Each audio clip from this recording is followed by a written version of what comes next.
Las pruebas de desempeño académico han arrojado información importante respecto del estado que guarda la calidad de la educación matemática en el país, mostrando en lo general un escenario preocupante. Son muchas las interrogantes que surgen en torno de estas pruebas. Algunas se refieren a la información que aportan y a otras a cómo su aplicación altera las dinámicas pedagógicas de las instituciones educativas.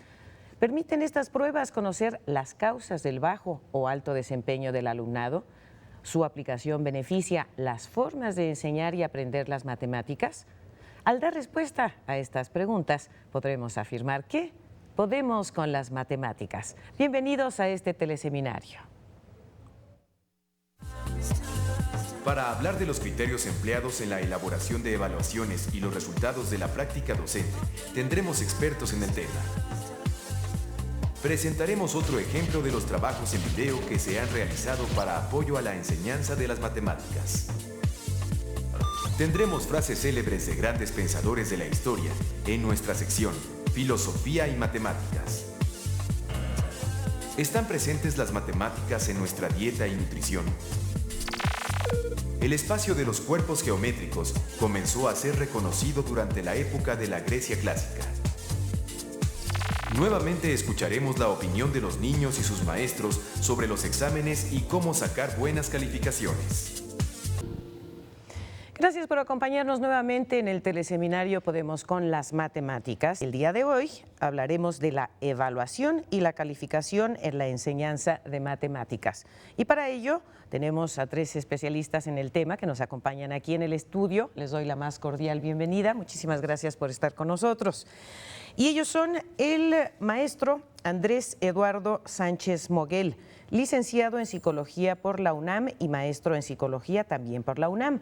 Se encuentra estudiando el doctorado en Diagnóstico, Medida y Evaluación de la Intervención Educativa por la Universidad Anáhuac. Ha impartido diversos cursos sobre evaluación educativa a maestros de educación básica y universitaria y publicado diversos artículos sobre evaluación educativa para revistas especializadas. Fue jefe de la Unidad de Programación y Evaluación de la UNAM Campus Iztacala, profesor de la carrera de Psicología en la FES Iztacala e investigador de tiempo completo de la Fundación CENTE, así como miembro del Consejo Técnico del Exani 1 del Ceneval. Actualmente es subdirector de pruebas de matemáticas y ciencias naturales del Instituto Nacional para la Evaluación de la Educación, el INE. Ramón Saldat Figols, maestro y doctor en matemática educativa por el Centro de Investigación y de Estudios Avanzados del Instituto Politécnico Nacional.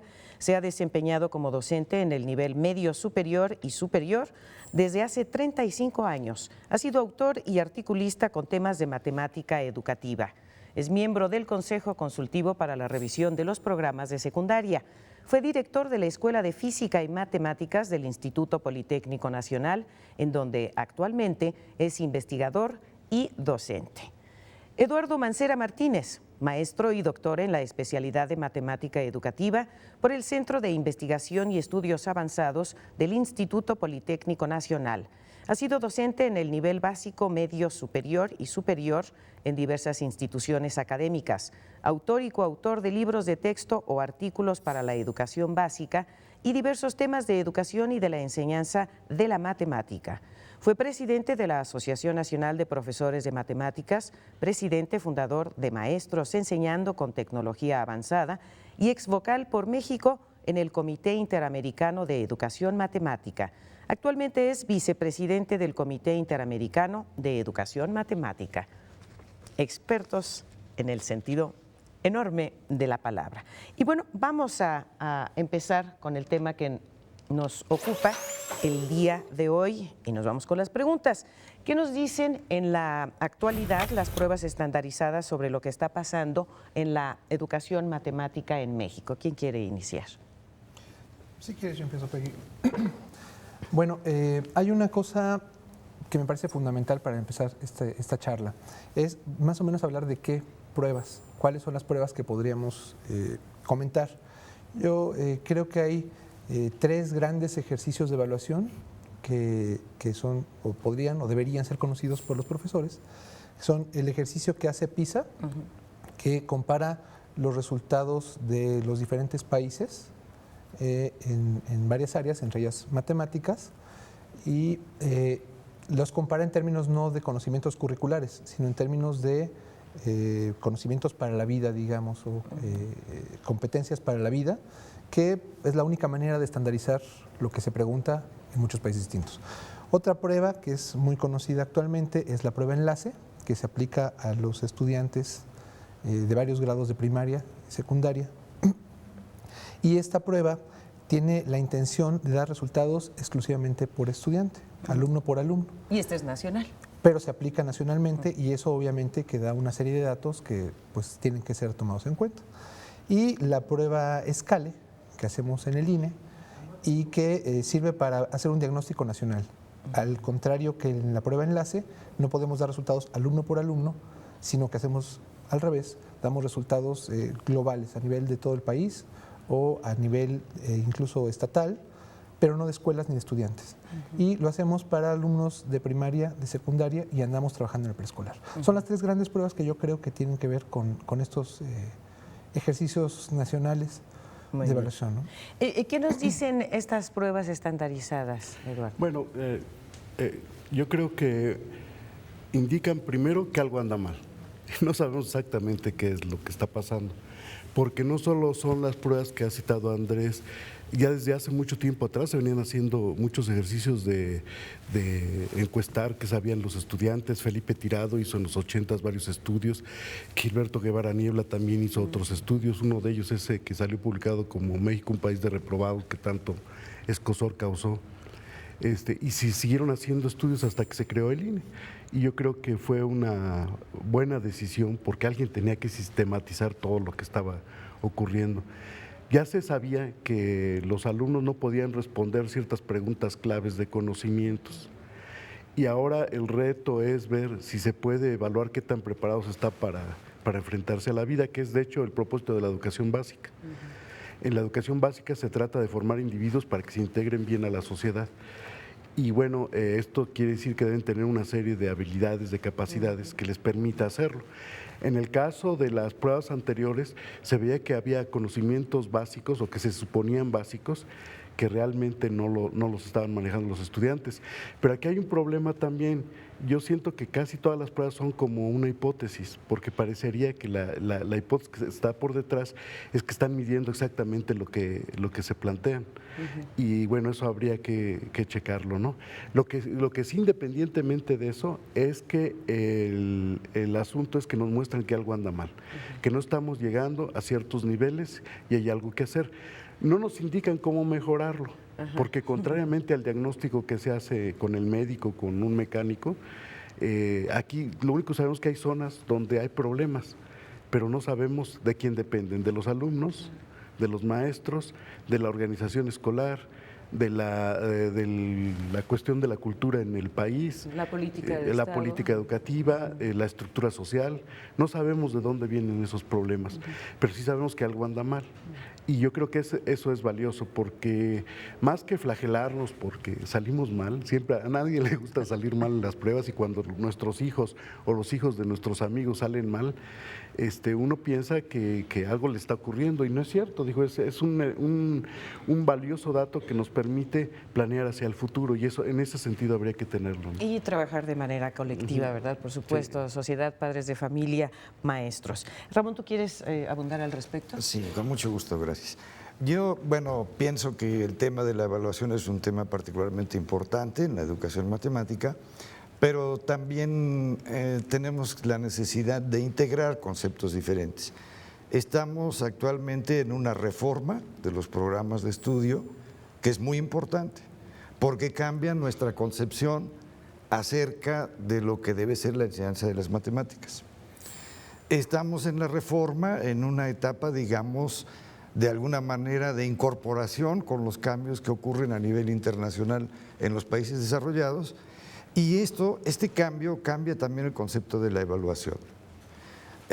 Indudablemente las pruebas que existen, por ejemplo la prueba de enlace, es un instrumento muy valioso con, digamos, importantes aspectos de confiabilidad, y nos proporciona una información muy, muy valiosa a quienes estamos preocupados por la enseñanza de las matemáticas.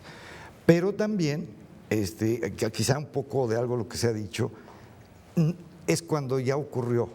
Lo bueno o lo malo, cuando ya se tienen los resultados de las pruebas, ya ocurrió. Queremos saber cómo transcurre el proceso. Queremos evaluar el proceso.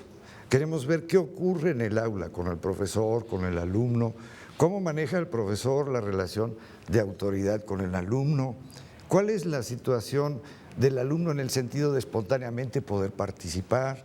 En fin, hay una serie de cosas que evaluar dentro del proceso para que podamos tratar de incidir mejor en los cambios necesarios que nos demandan los tiempos actuales.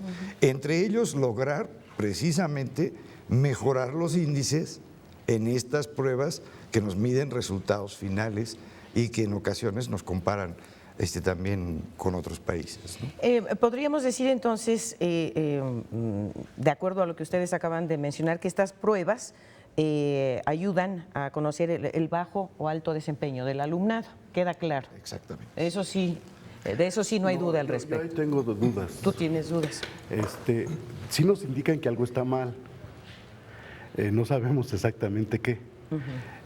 Aquí uno de los problemas sería si uno integra todos los resultados, hasta los exámenes, porque también ahí los resultados no son nada buenos. Se tiene que bajar la norma para dar ingreso a los alumnos en ciertos niveles educativos. O sea, algo anda mal, algo se está haciendo mal. Aquí el problema es si es que los alumnos no han logrado aprender eso, o que si no se les está acercando a que logren esos aprendizajes. Y eso no depende nada más de la escuela, ¿sí? Depende de todo el contexto social, de todos los aparatos culturales que están disponibles alrededor del alumno y yo diría hasta de los criterios de selección del profesorado, los criterios que se tienen para que el profesor haga su tarea adecuadamente dentro de las escuelas. Esto es de la formación misma del maestro. Entonces, para mí no necesariamente señala que los estudiantes están mal. Nos está diciendo que algo está pasando en el sistema educativo y que es urgente atenderlo. Necesitaríamos otros instrumentos para detectar realmente qué es lo que está pasando.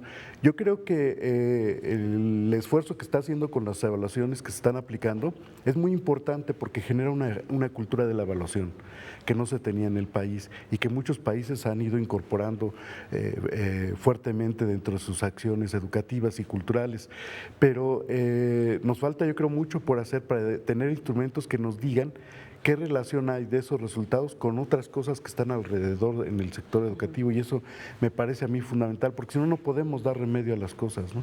Tú aquí estás mencionando, pues, evidentemente la información relevante que han aportado estas pruebas. ¿Tú quieres acercarnos más a esta importancia de las pruebas? Sí, yo quisiera comentar algo relacionado a lo que acabas de comentar. Es que siento que los resultados de las pruebas, es cierto que son insuficientes todavía, pero también es cierto que no los hemos explotado lo suficiente. Las pruebas actuales no son nada más de decir, incluso ustedes verán que cualquiera de las 3 pruebas que mencionamos, o incluso algunos de los trabajos de Felipe Tirado o de Gilberto, son, en ningún caso son pruebas donde digas los alumnos sacan 6, 7, 8 o 60, 70, 80, 90, 100. No estamos hablando de pruebas en donde tratemos de meternos en una lógica de calificaciones, más bien hay que tratar de romper con esa lógica. Cuando alguien hace la interpretación simplona de decir, pues como sacamos 60 de 100 puntos posibles, entonces quiere decir que estamos pasando de panzazo. Pero ¿cómo pasando? ¿Pasando qué? Vamos, pasar es una cuestión que tiene que ver con calificaciones y con grados escolares.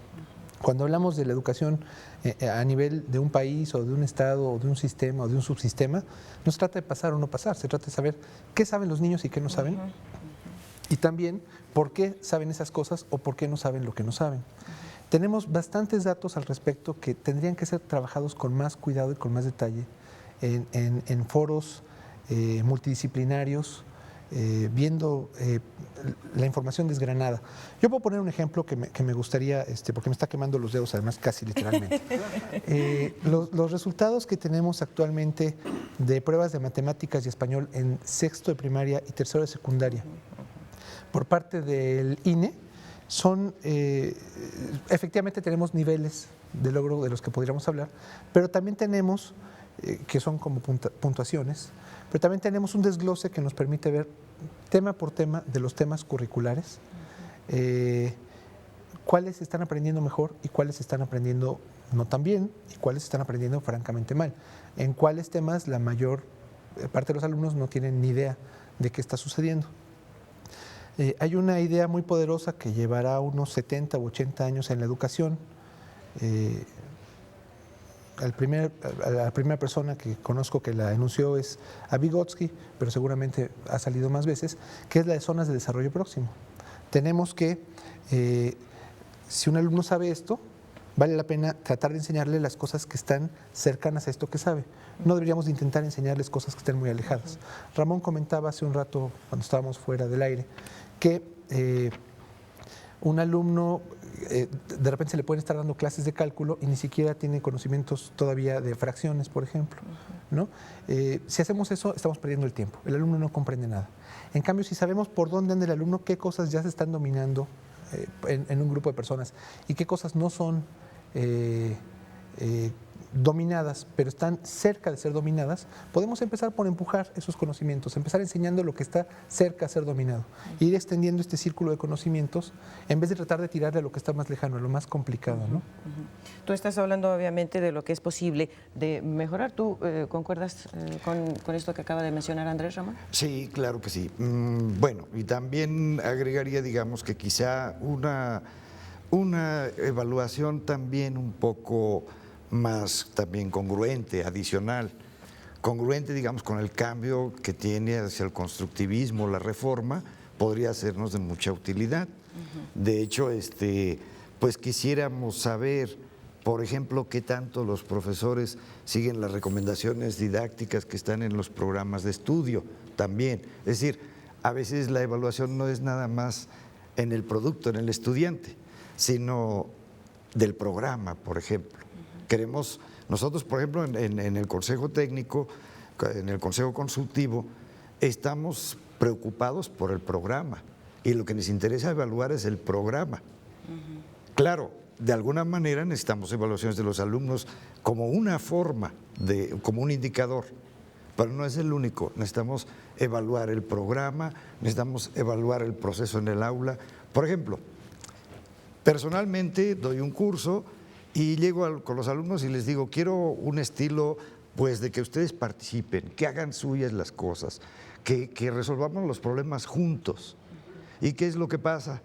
Pues que están acostumbrados a un sistema tradicional que funciona de otra manera y entonces ellos siguen como copiando el pizarrón, están muy atareados copiando el pizarrón, ¿no?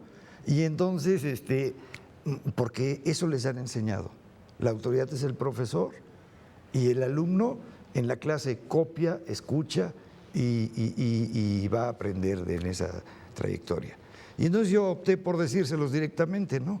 Digo, bueno, pero ustedes ¿por qué tanto escriben si lo que quiero es que participemos aquí, ¿no? Bueno, ¿a qué viene todo esto? A que quisiéramos en la evaluación ver qué tantas dificultades, por ejemplo, hay en el aula para llegar a un enfoque, digamos, constructivista. Y esto, por supuesto, sin menoscabo de ninguna manera, al contrario, de todas las pruebas que se están realizando actualmente, que pues son un resultado muy, muy importante, pero que no hay que, digamos, en un momento dado, alarmarse en exceso, porque quizá si los resultados a nivel de conductas observables no son tan buenos como esperáramos, quizá en los procesos cognitivos del estudiante estamos mejor, quizá, que hace 10 años. No lo sabemos, pero nos gustaría saberlo. Bien, pues aquí ya un panorama somero de qué es lo que está sucediendo con estas evaluaciones. Por lo pronto, pues tenemos que hacer una pausa. Vamos a ver a continuación un programa que nos da una muestra audiovisual para la enseñanza de las matemáticas.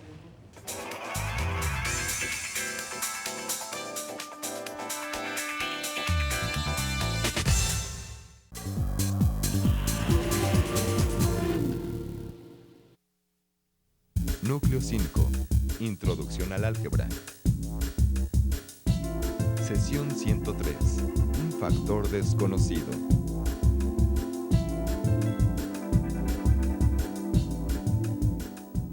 Las matemáticas se pueden aplicar para resolver cualquier situación que se nos presente en la vida diaria. Veamos el caso de esta granja de pollos. La granja vende 225 pollos al día, los cuales se reparten en 15 pollerías diferentes. Cada pollería vende la misma cantidad de pollos.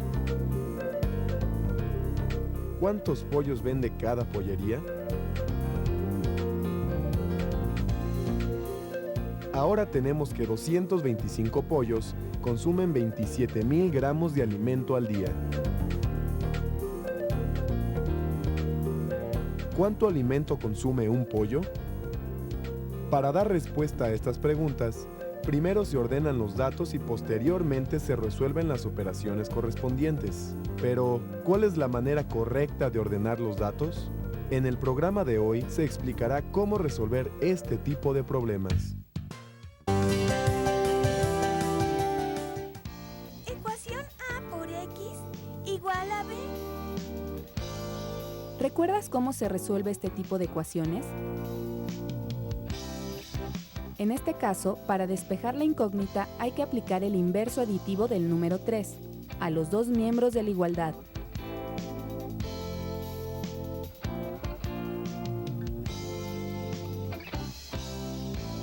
¿Y este tipo de ecuaciones, cómo se resuelve?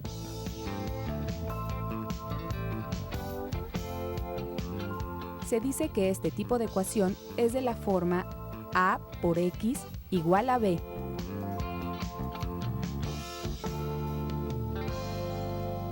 El 3 y el 12 son los valores conocidos. El 4 en este caso representa un factor desconocido. Esta ecuación se refiere al producto de un factor desconocido por un factor conocido.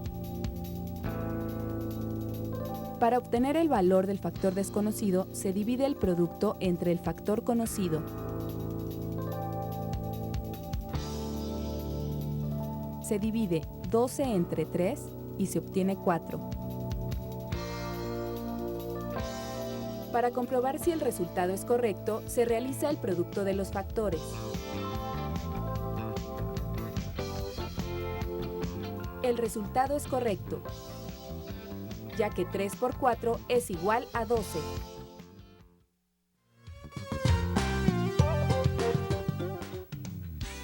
Se divide el producto entre el factor conocido.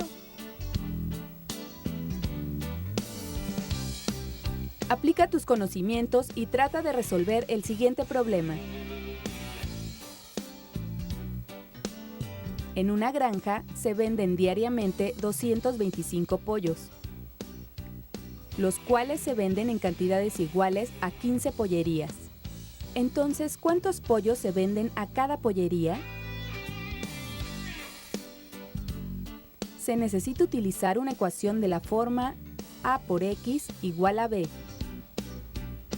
Para resolverla, se divide 225 entre 15.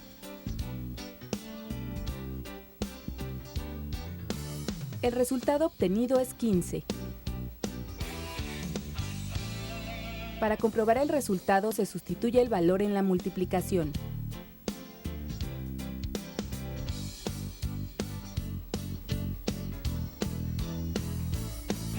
Y así comprobamos que el resultado es correcto, es decir, en cada pollería se venden 15 pollos.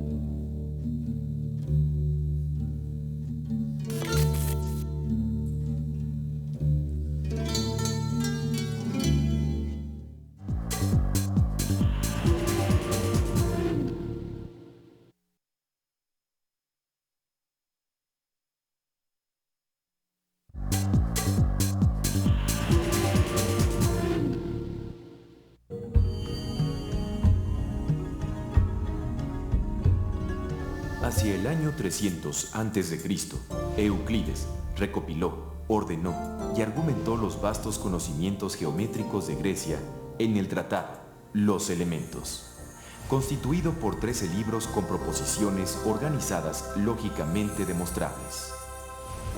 La obra Los Elementos de Euclides contribuyó al desarrollo de la escultura y la arquitectura y forma parte de la Edad de Oro de Grecia.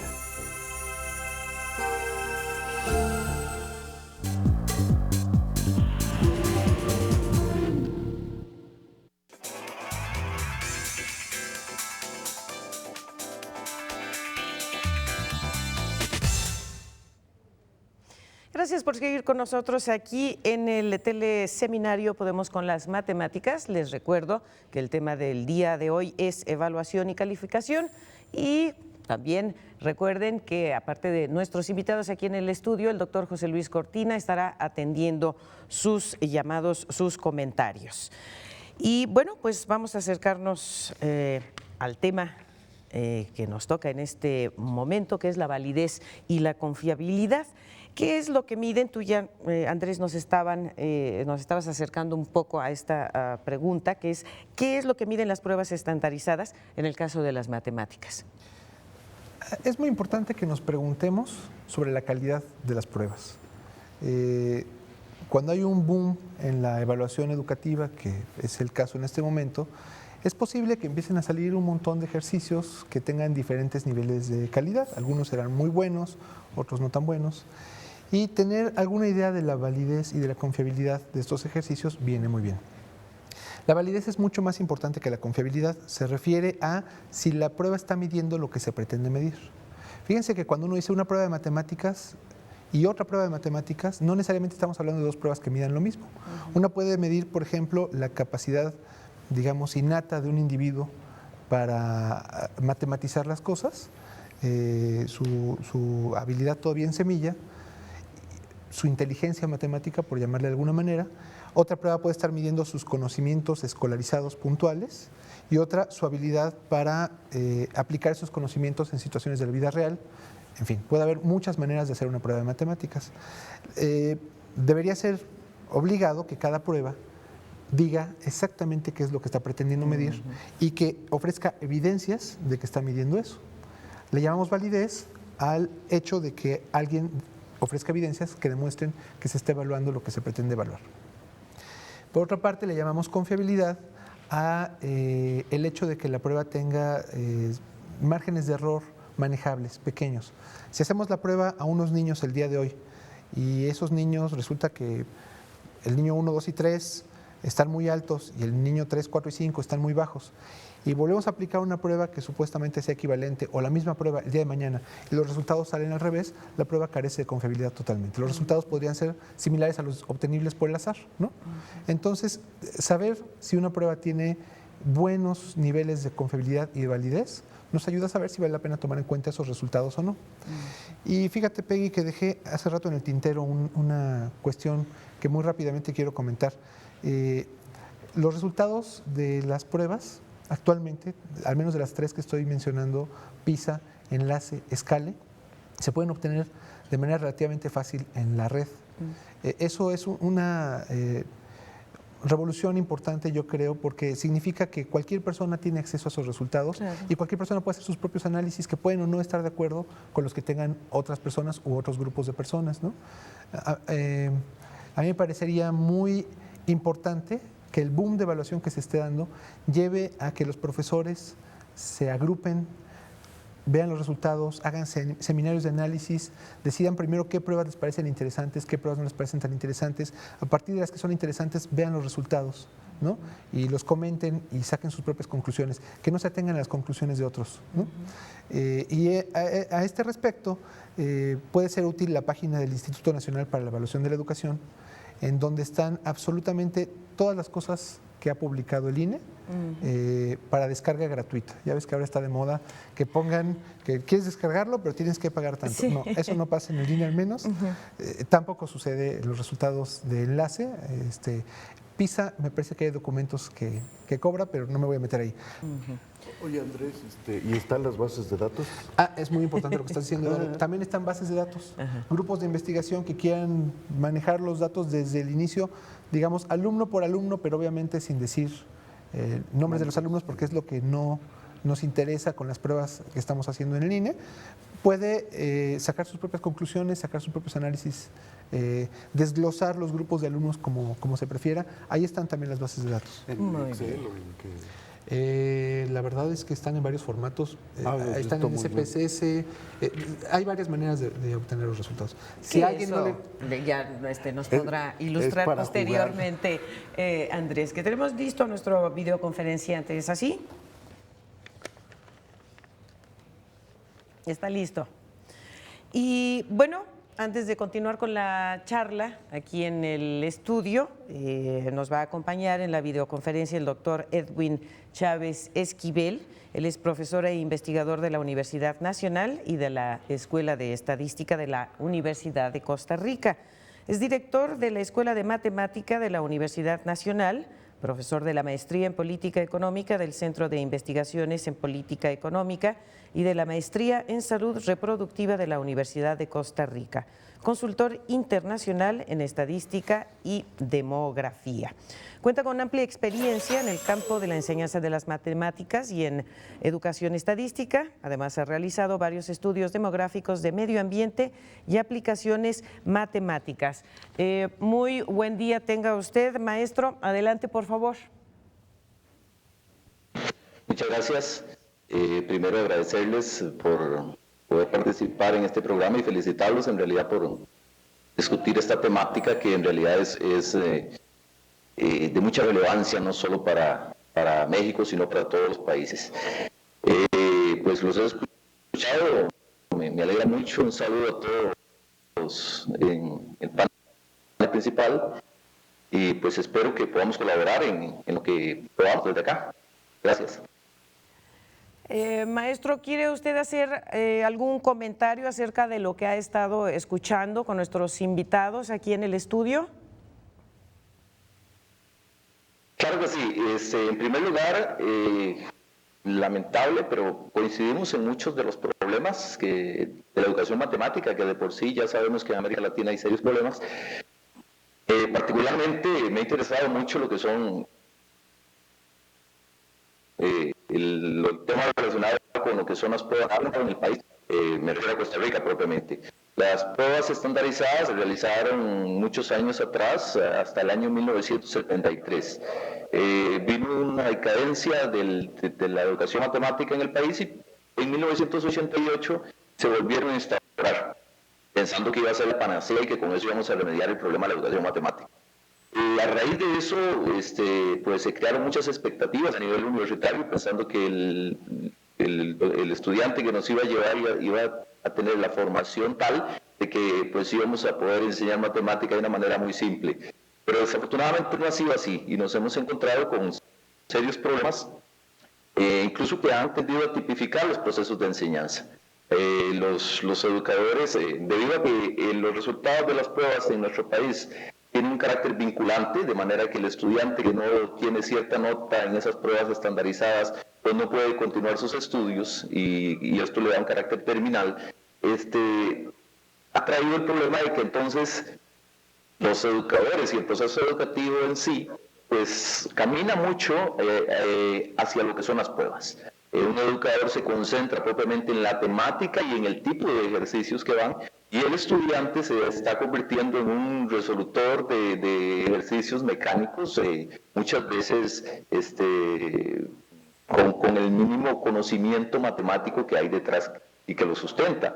Porque los estudiantes que están llegando, que logran superar eso y llegan a la universidad, incluso con buenas notas en estas pruebas, no cumplen con las expectativas que se habían planteado. Eso denota una serie de problemas en lo que es el proceso propiamente dicho. Entonces, cuando se analiza lo que es una prueba estandarizada, hay que tener mucho cuidado porque creo que nosotros hemos caído en un extremo que es difícil de romper ahorita. La opinión pública se discute si se quitan, si se eliminan. Creo que si se eliminara, pues flaco favor le haríamos al sistema educativo. Lo que tenemos que hacer ahorita es entrar en proceso de discusión con respecto a lo que esperamos de ellas y hasta dónde están influyendo en el proceso educativo, propiamente dicho. ¿Alguna pregunta? Bueno, no, por mi parte. ¿Ustedes quieren, Eduardo? Bueno, yo en principio saludar a Edwin, nos ha distinguido con su presencia en un congreso de profesores de matemáticas hace un par de años y ahora que tuve la oportunidad de estar en Costa Rica, bueno, compartí con otros colegas y bueno, en principio un saludo, esperemos que todo esté andando muy bien por allá en la facultad donde están trabajando, están haciendo un trabajo muy interesante. Y yo creo que vale la pena rescatar que tienen muchas publicaciones y una serie de aspectos relacionados con la ciencia y la matemática. Pero sí me gustaría que comentara un poquito con relación a los procedimientos bajo los cuales son sometidos los datos dentro de estas pruebas estandarizadas.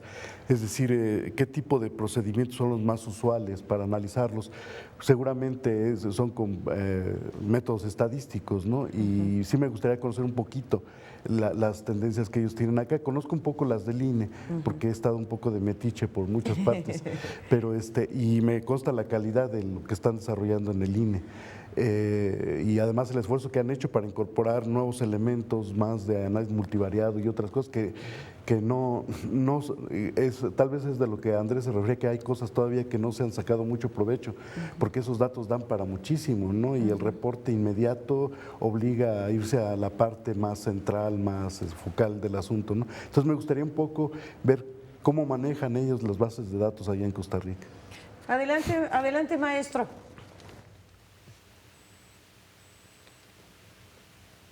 Toda la información referente a las pruebas nacionales se manejan desde el Ministerio de Educación Pública, de lo que se conoce el Departamento de Control de Calidad. Ellos son los que elaboran las pruebas, los que las procesan con la colaboración de expertos en el área, y tienen centralizado pruebas a nivel de sexto grado, eso para concluir la primaria, a nivel de tercer ciclo, que es el 9º año de su educación formal básica, y a nivel de bachillerato, que sería el 11º año, o 12º, depende del sistema en que se encuentre. Pero es un solo centro el que está manejando toda esta información, del cual tenemos en las universidades, en los distintos institutos de investigación, tenemos acceso directo a ellos, son muy abiertos en colaborar. En realidad las pruebas en sí, para efectos de lo que miden, han sido pues puestas, han sido evaluadas y han sido catalogadas como muy buenas. El problema es en sí de lo que miden ellas. Consideramos que al medir aspectos más de procedimiento, más de mecanismos, se están descuidando aspectos de tipo análisis lógico y de lo que propiamente serían habilidades mentales en cuanto a la adquisición de conceptos matemáticos. Entonces, creo que ese es el principal problema.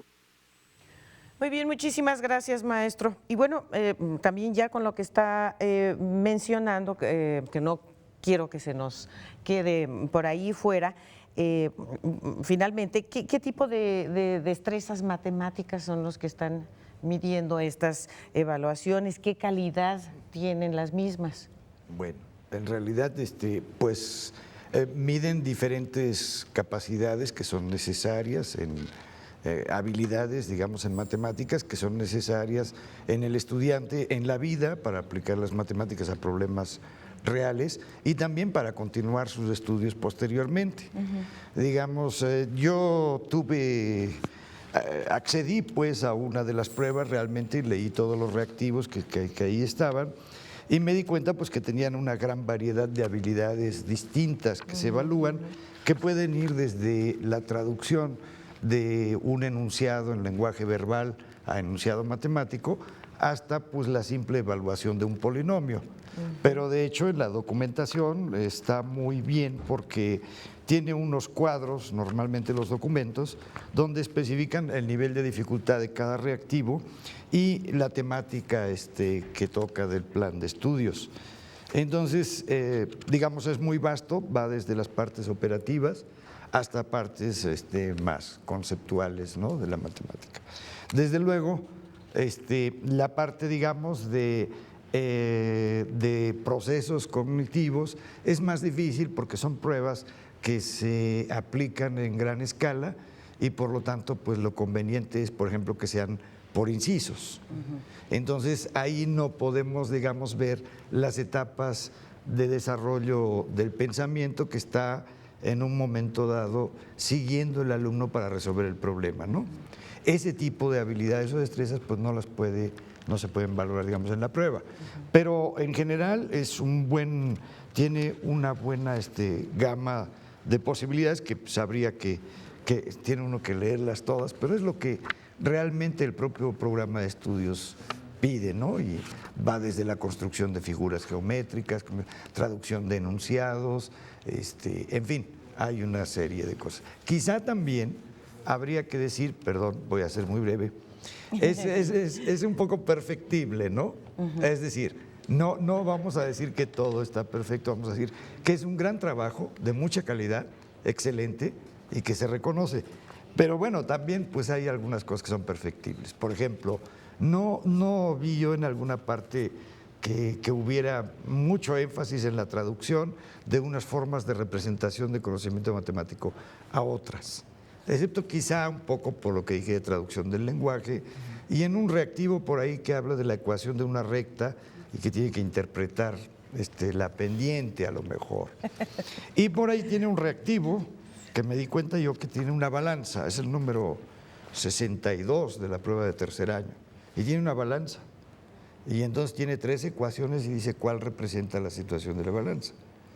Y pues, bueno, yo tuve un poco de dificultades para ver con claridad. Eso me extrañó un poco porque hay un sistema también de jurados para la validación, ¿no? Un sistema que es muy, muy bueno y bueno, pues yo creo que es muy interesante. Hay una gama de habilidades que se miden que es muy amplia, por supuesto, ¿verdad? Supuesto. Y quizá, digamos, todavía pues nos faltaría un poco evaluar esa parte ahí, que quizá pudiera hacerse en la prueba, quizá, ¿verdad? De los procesos cognitivos que sigue el estudiante cuando resuelve un problema, ¿no? ¿Tú consideras que son buenas estas evaluaciones? A su vez, pues, ¿quién las ha, tenemos el tiempo encima, quién las ha evaluado y cómo se hacen? Bueno, otra vez voy a tomar el panorama de que estamos hablando de 3 pruebas diferentes. Me parece que las que acaba de comentar Ramón son las pruebas enlace. Son las pruebas que aplica la SEP a todos los niños del país. Y esas pruebas, bueno, la verdad es que no las conozco a profundidad. Lo que sé es que son preparadas en grupos multidisciplinarios que tienen que ver tanto con la SEP como con otras instancias educativas y de evaluación. Y bueno, en general el procedimiento que debe de aplicarse para hacer pruebas y que sigue PISA, a quien conozco un poco más de cerca, y Excale, que son las que hace el INE, que por supuesto sí las conozco a detalle, el procedimiento adecuado actualmente se considera que tiene que ver con involucrar a mucha gente. Especialistas externos que no estén necesariamente en una institución y que participen desde cómo construir la prueba, es decir, qué elementos debe de preguntarse, qué cosas no deben preguntarse, a qué profundidad. Cuando digo no deben preguntarse es porque no sea posible hacerlo en el formato que se tiene, por ejemplo, un formato de opción múltiple, o que no deban preguntarse porque son minucias, detallitos, ¿no? Chiquititos. Y voy muy rápido. También hay que pensar en cómo debe preguntarse y finalmente hacer preguntas y que sean conocidas por personas de diferentes partes de la República para ver que el lenguaje, por ejemplo, o la manera de expresar no sea un problema para los estudiantes. Entonces, hay un grupo tan grande que participa en la hechura de una buena prueba que eso está automáticamente dándole cierta validación. Es decir, los externos están viendo el trabajo y están diciendo, ¿sigue o no? Lo detenemos aquí y lo cambiamos, ¿no? Pero por supuesto también puede haber validaciones externas y eso ya no nos dio mucho tiempo. Bien. De cualquier manera, con todos los datos que tú has dado, pues se convierten entonces en evaluaciones confiables. Es lo que yo pienso. Muy bien. Bueno, vamos a hacer un corte, pero antes, por supuesto, vamos a escuchar opiniones en torno a lo que es la evaluación.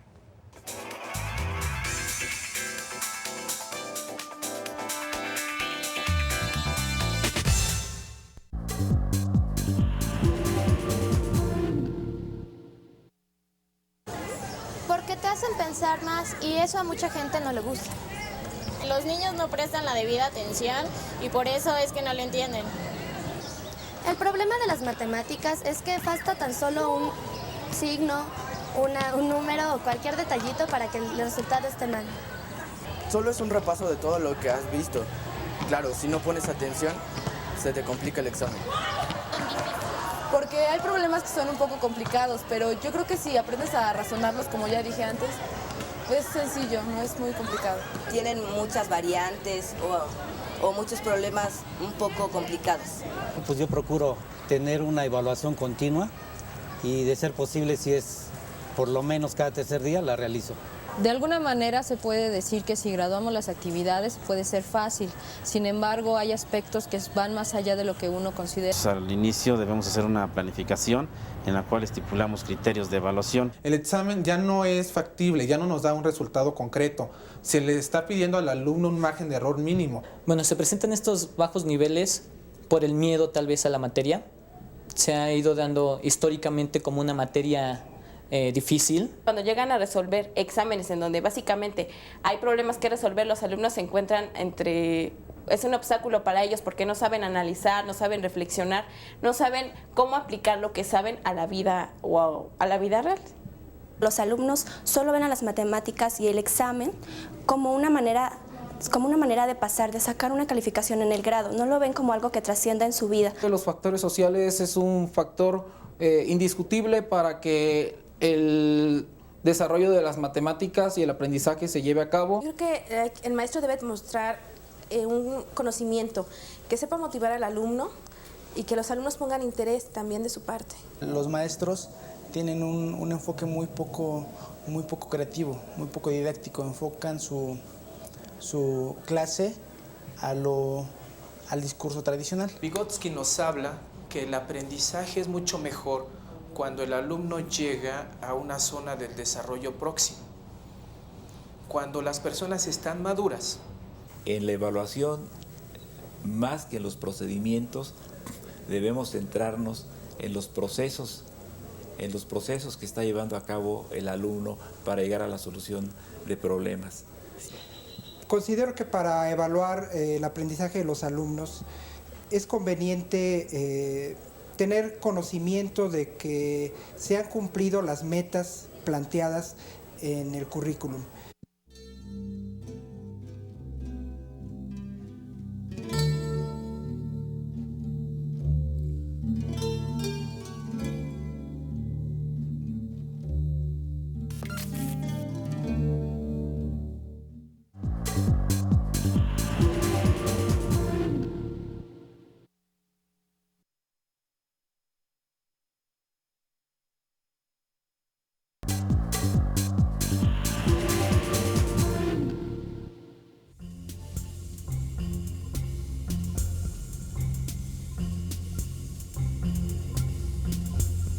¿Cómo aplican? Cantidad y proporción de requerimientos alimenticios para nuestra dieta diaria. La compra y selección de productos por su precio y calidad nutrimental. Sus beneficios para nuestra salud y el sano desarrollo y crecimiento de los niños. Todo ello, visto por las matemáticas, son medidas de peso, talla y su relación con proporciones de requerimientos alimenticios para comprar nuestros alimentos y mantener en balance los porcentajes de nutrición.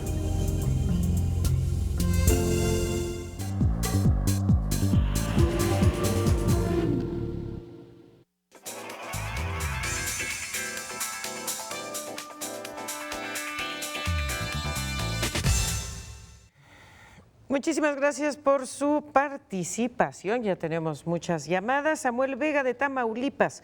¿Son consistentes los exámenes del INE con el enfoque de los libros de texto de la SEP? Yo creo que no. ¿Qué opinan al respecto?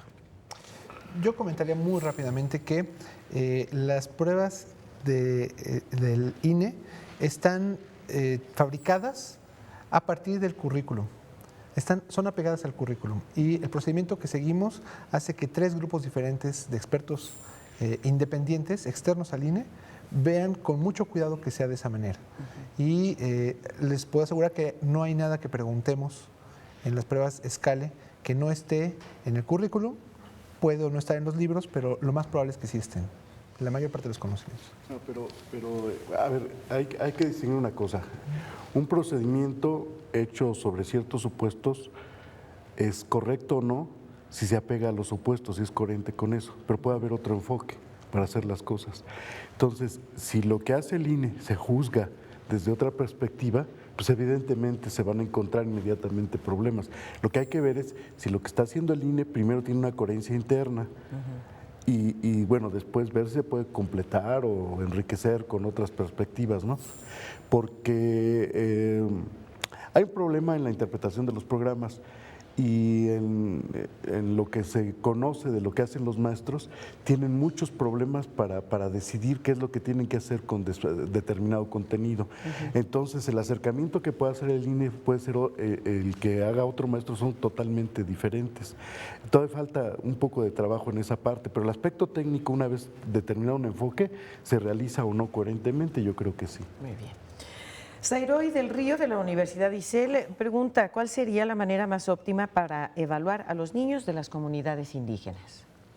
Bueno, yo creo que igual que en todos lados, una de las cosas que es muy importante es asistir a la clase y ver cuál es el comportamiento colectivo de la clase, cuál es el rol del profesor, cuál es el rol de los alumnos, que realmente ellos tengan oportunidades de participar y finalmente también que se les apliquen pues, las pruebas normales que tenemos en un momento dado, porque a nosotros pues, nos interesa tener los resultados que se logran objetivamente hablando para toda la población del país.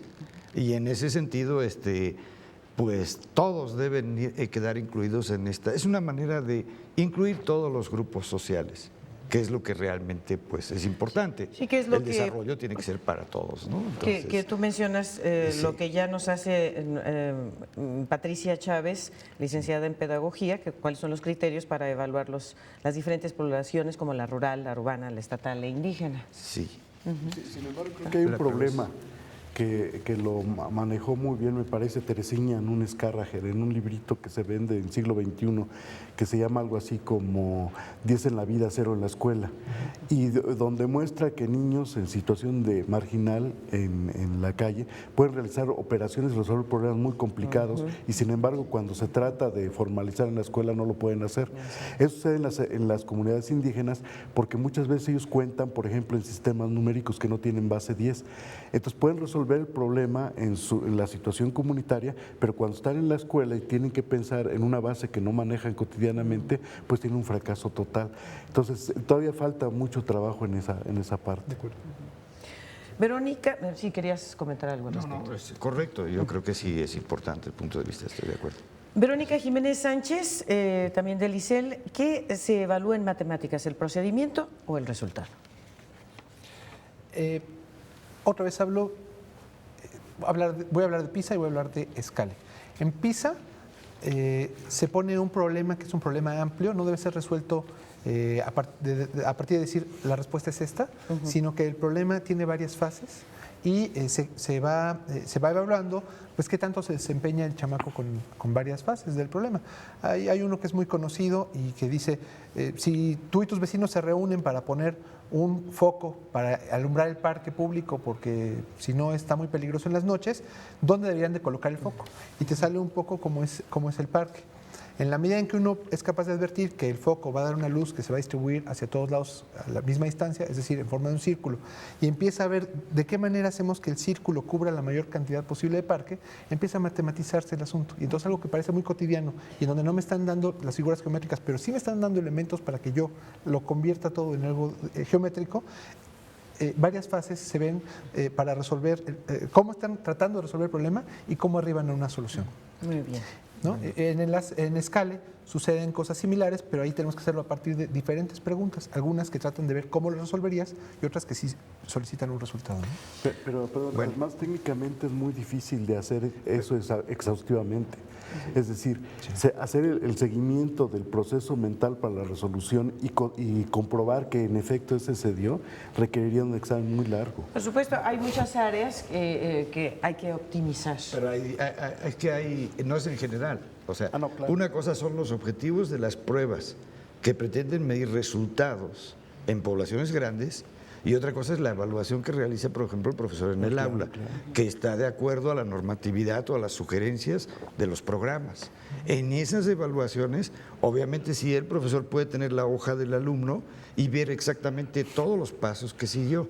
Y entonces ahí hay más que la imaginación, que lo que nuestra imaginación pudiera pensar acerca de por los caminos que iba a ir el alumno. Entonces, la evaluación a nivel del aula que realiza el profesor, de acuerdo a los programas que tiene, es una cuestión que le permite profundizar más en los procesos. Las evaluaciones que permiten resultados de carácter general a nivel nacional, bueno, pues es bastante más difícil obtener. Vamos a escuchar, invitamos cordialmente al doctor Chávez, que está con nosotros desde Costa Rica, por supuesto, para que comparta con nosotros sus experiencias en torno a lo que se ha estado hablando aquí en el estudio. Adelante, maestro. Sí, gracias. Bueno, reiterar el saludo al doctor Mancera, que lo olvidé en la sección anterior. Esperamos podernos encontrar en Querétaro próximamente, ¿verdad? Bueno, básicamente 2 puntos. Uno, sí, con respecto a la evaluación hacia los sectores indígenas, hay que tener mucho cuidado. En algunos estudios que se han hecho por acá se ha podido determinar las diferentes formas, incluso de contar que tienen ellos, y habría que ver hasta dónde es prudente tratar de estandarizar esa formación previa que ya ellos tienen y que es las expectativas que ellos estarían planteando, o sea, dónde sería que fueran. Entonces es muy peligroso querer estandarizar porque podríamos entrar culturalmente en un proceso de un choque severo ahí.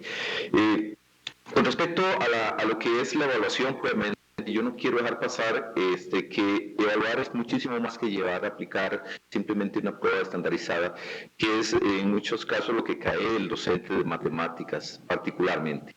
El proceso evaluativo es un proceso dinámico donde hay una interacción estudiante-profesor, donde la generación del conocimiento por parte del estudiante tiene que permitirse a través de ese proceso evaluativo ver si es eficiente o no, y el mismo docente tiene que poder evaluar si sus metodologías, sus estrategias pedagógicas están funcionando o no, y no simplemente llegar a una prueba donde se dice, bueno, aprendió o no aprendió, porque en realidad mucho de ese resultado de que aprendió o no aprendió depende de qué tan efectivo fue ese proceso.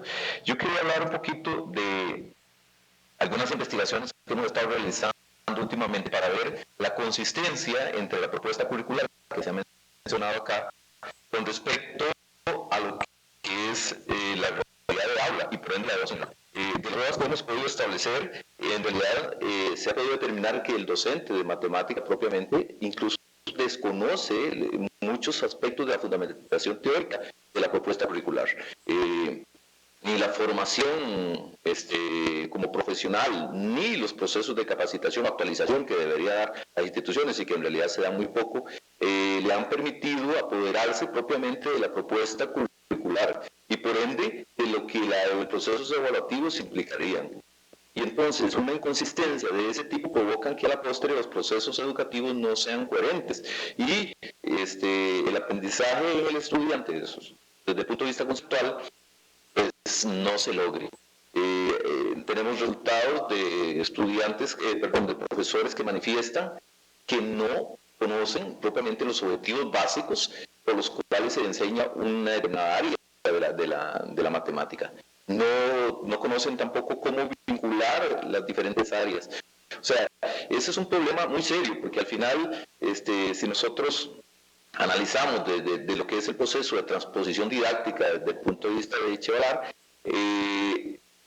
podemos tener programas muy buenos, excelentes desde el punto de vista curricular, pero si el proceso de mediación al aula no es eficiente, entonces poco se logra.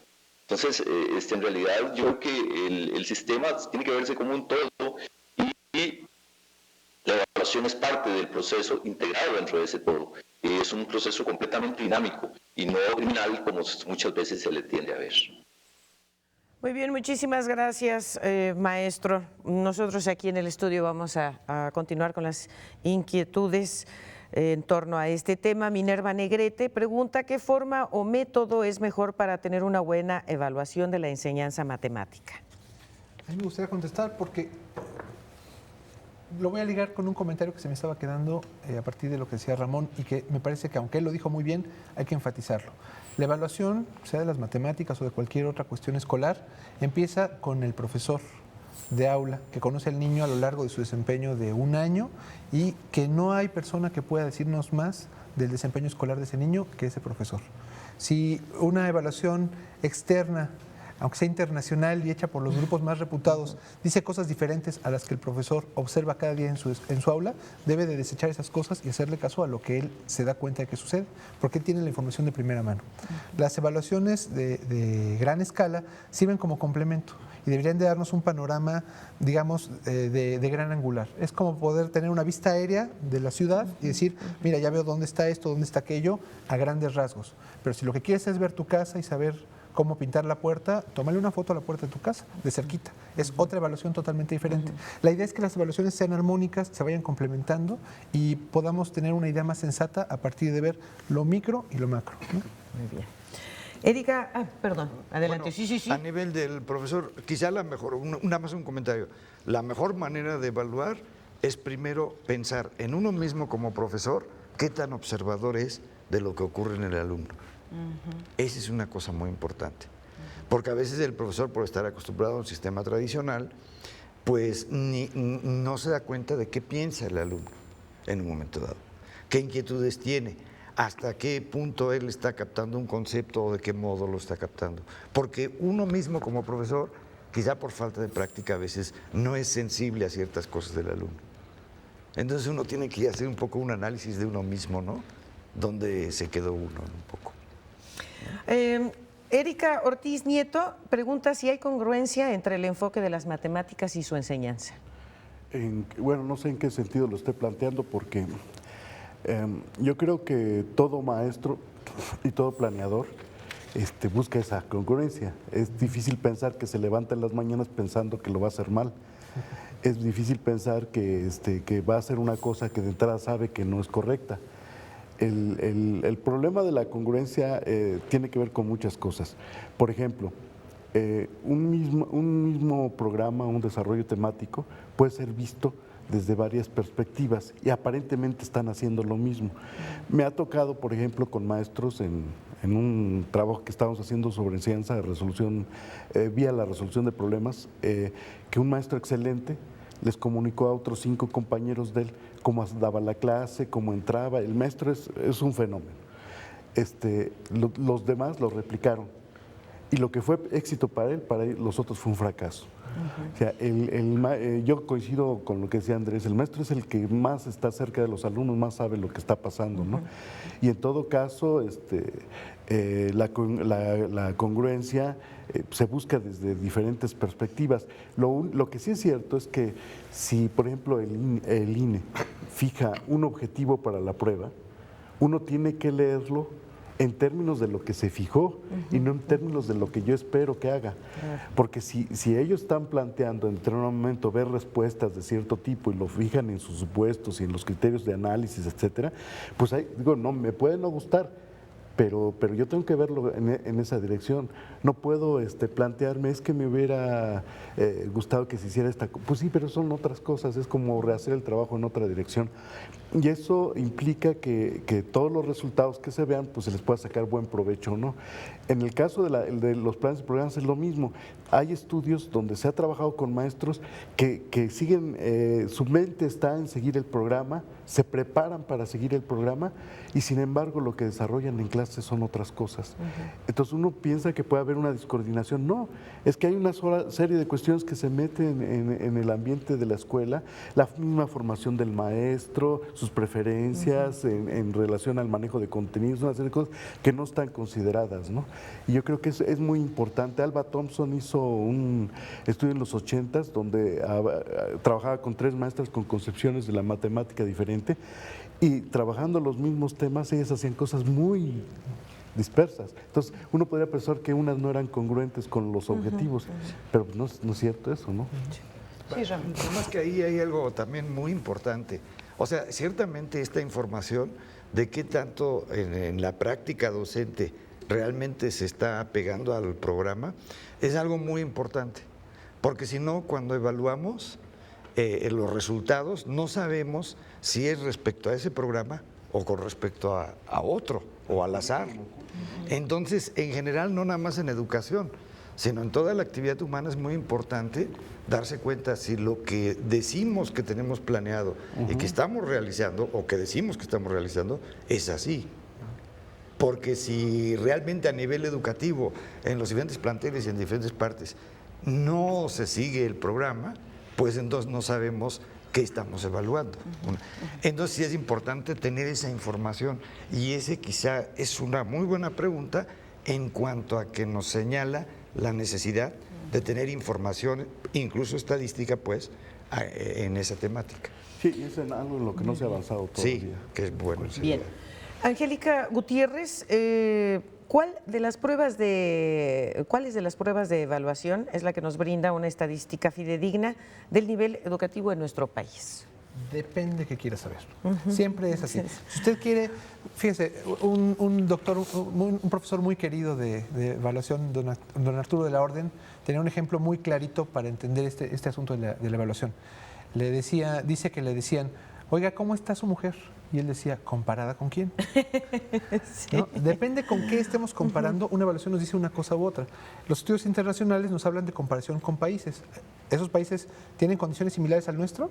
Porque si es así, estamos haciendo una comparación entre pares que tiene justicia y que vale la pena revisar con mucho cuidado. Si los países son muy diferentes al nuestro, hay que tomar con muchas pinzas esa evaluación.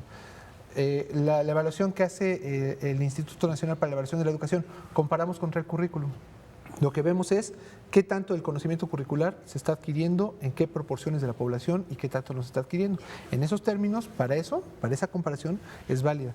Y Enlace hace una comparación entre los estudiantes, es una comparación normativa. Nos permite ver cuál es el estudiante que desarrolló mejores conocimientos y habilidades de matemáticas que los otros de su grupo. En esos términos funciona. Si a cada prueba le damos su ámbito de interpretación, estamos a lo correcto, ¿no? Muy bien.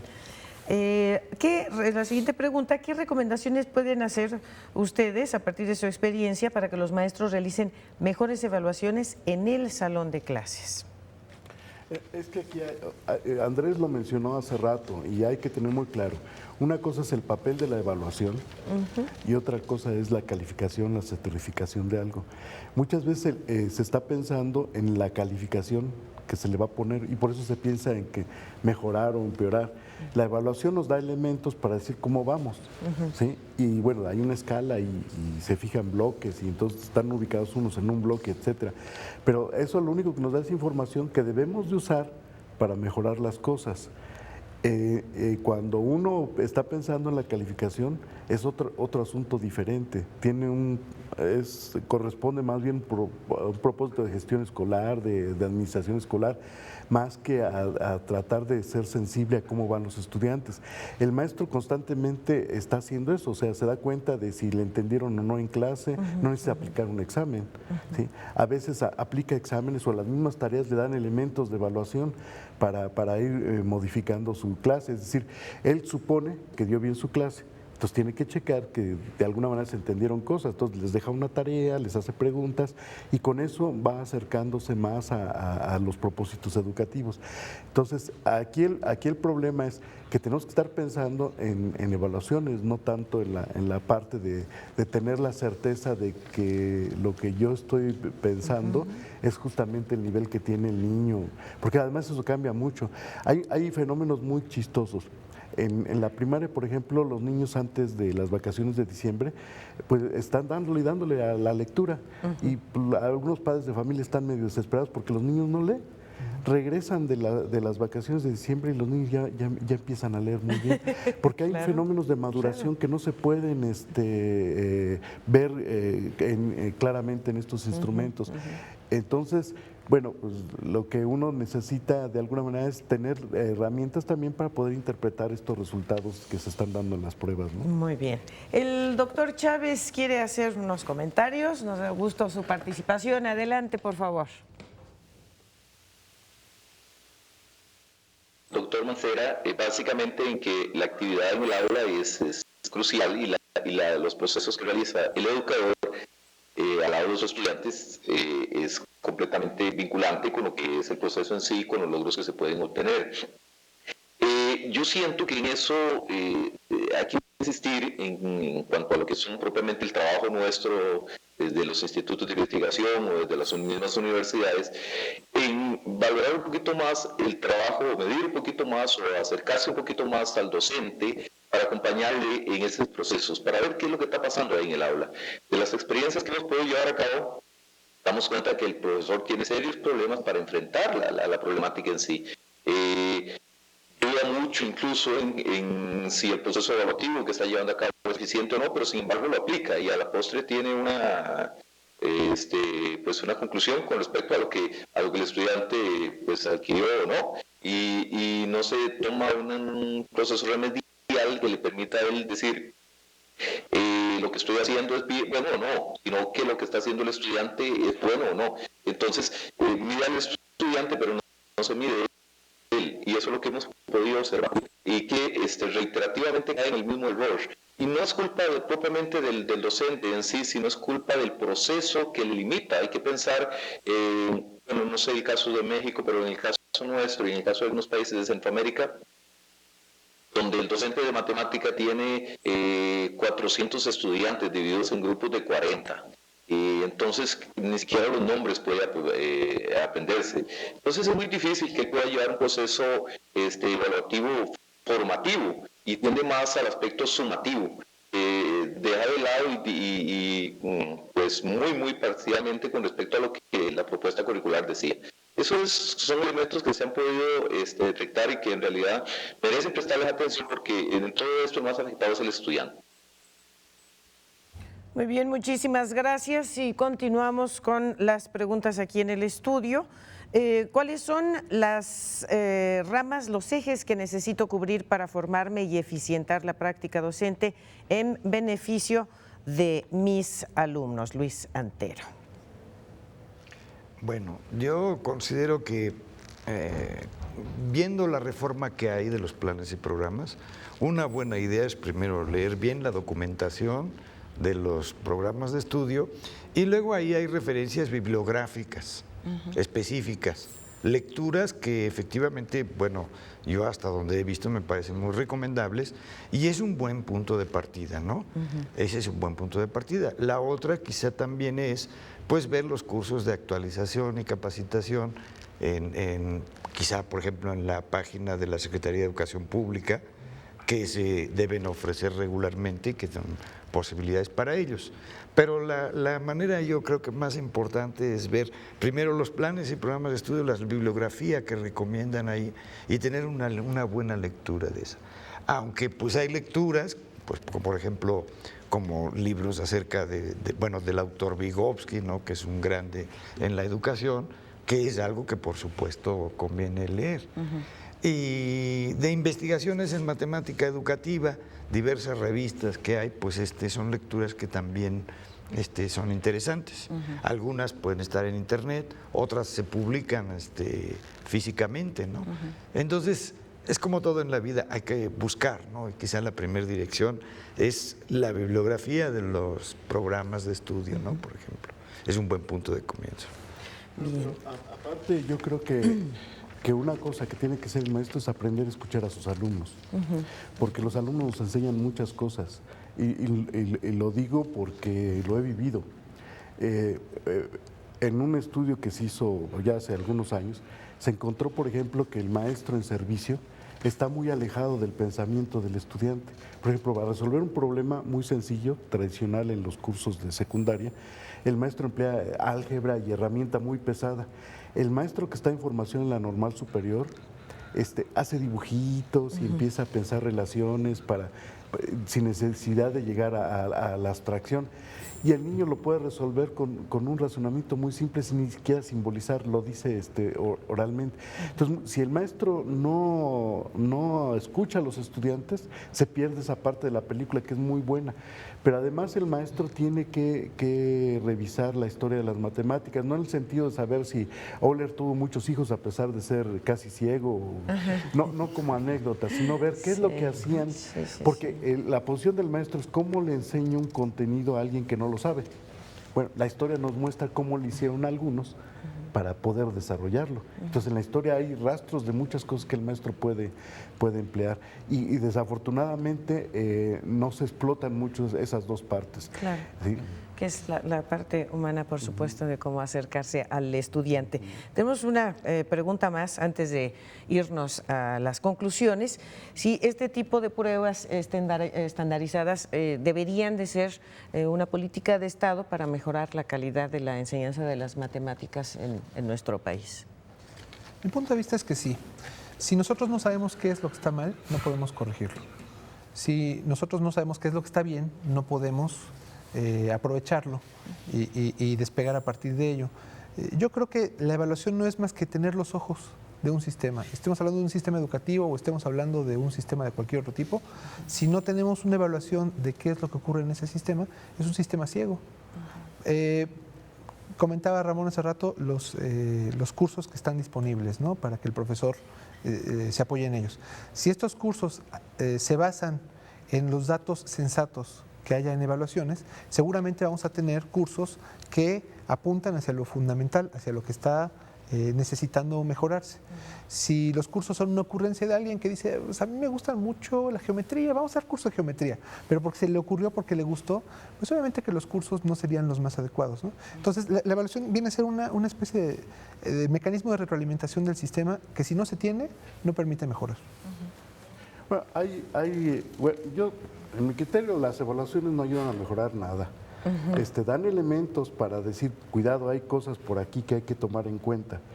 Y yo creo que como política de Estado debe de ser algo constante y permanente, porque si no, entonces nos quedamos sin información y con puros supuestos, ¿no? Yo diría con puros chismes de lo que está sucediendo en las escuelas. Alguien debe de sistematizar y decir, bueno, por aquí parece ser que van las cosas. Yo creo que eso es muy importante, que haya una institución que lo haga y que con el tiempo va a abarcar más cosas, porque falta todavía evaluación de trabajo del supervisor, de los directores y una serie de cuestiones que tendrían que ver, que a lo mejor se alejan del instituto, pero yo creo que son asuntos que se tendrían que ver con mucho detalle. La evaluación solamente nos dice, bueno, tenemos que trabajar más para lograr ciertos niveles, ¿sí? Pero, por ejemplo, hay datos que a lo mejor es muy simplista mi perspectiva, pero la decisión que se tomó de incrementar las horas en secundaria de 4 o 5 horas, parece ser que las evaluaciones están diciendo que no fue una decisión adecuada, ¿sí? Porque se incrementó 1 hora más a la semana y los resultados son más bajos que en años anteriores. Entonces, y se decía que con más horas de estudio los niños en secundaria de matemáticas iba a incrementar su conocimiento, ¿no? Entonces, parece ser que ahí hay algo, hay informaciones de esas que están por debajo de las evaluaciones que hay que leerlas. Y muchas más que seguramente están pendientes y que las van a abordar, por supuesto.